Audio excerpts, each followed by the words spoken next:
আসসালামু আলাইকুম বন্ধুরা। এয়ারফোর্স এয়ারম্যান হতে চাইলে আইকিউ অংশে দক্ষতা দেখানো খুবই জরুরি। তাই আজকে আমরা এনেছি এমন কিছু দুর্দান্ত প্রশ্ন যেগুলো পরীক্ষায় আসতে পারে, একদম আসল প্রশ্নের স্টাইলে।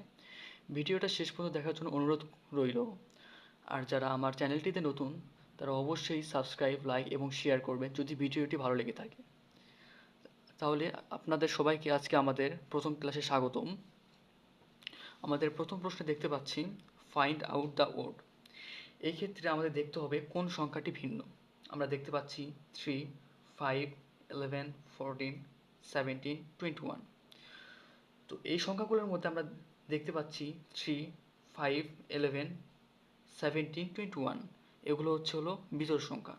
একমাত্র 14 যা বিজোড় সংখ্যা নয়, যা জোড় সংখ্যা।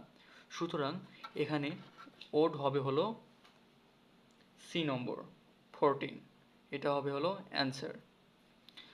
দ্বিতীয় ক্ষেত্রে আমরা দেখতে পাচ্ছি অ্যানালজি অর্থাৎ সাদৃশ্য, মানে কোনটার সঙ্গে কোনটার মিল রয়েছে। প্রশ্নে আমরা দেখতে পাচ্ছি পেন ইজ টু রাইট, মানে কি আমরা কলম দিয়ে লেখি, মানে কলম লেখা। Is to knife is to what, মানে কি কলম দিয়ে আমরা লিখি। আর চাকু, নাইফ মানে কি চাকু, চাকু দিয়ে আমরা কি করি, কোনো কিছু কাটি। কিল হত্যা করি। পিল মানে কোনো কিছু ছেলানো, যেমন আলু ছেলানো। শার্পেন কোনো কিছু তীক্ষ্ণ করা, যেমন পেন্সিল। তাহলে কলম দিয়ে যদি আমরা লেখালেখি করি তাহলে নাইফ মানে চাকু দিয়ে আমরা কি করি, কোনো কিছু কাটি। তাহলে অ্যান্সারটা হবে হলো এ নম্বর, কাট। এটা হবে হলো অ্যান্সার।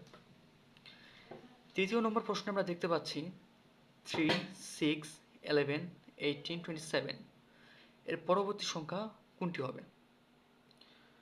তো আমরা এখানে দেখতে পাচ্ছি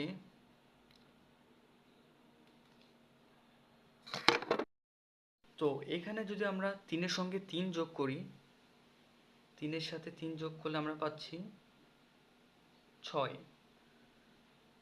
6-এর সাথে যদি আমরা 5 যোগ করি তাহলে পাচ্ছি 11। 11-র সঙ্গে যদি আমরা 3, 5, 7 যোগ করি তাহলে পাচ্ছি 18। 18-র সঙ্গে যদি আমরা 3, 5, 7 পরবর্তী সংখ্যা হবে হলো বিজোড়ভাবে তাহলে হবে হলো 9। তাহলে 9 যোগ করলে আমরা পাচ্ছি হলো 27। 27-এর সঙ্গে যদি আমরা 11, তাহলে বিজোড় সংখ্যার ক্রম কি হবে, 1, 3, 5, 7, 9, 11। যদি আমরা 11 যোগ করি তাহলে আমরা পাবো হলো 38।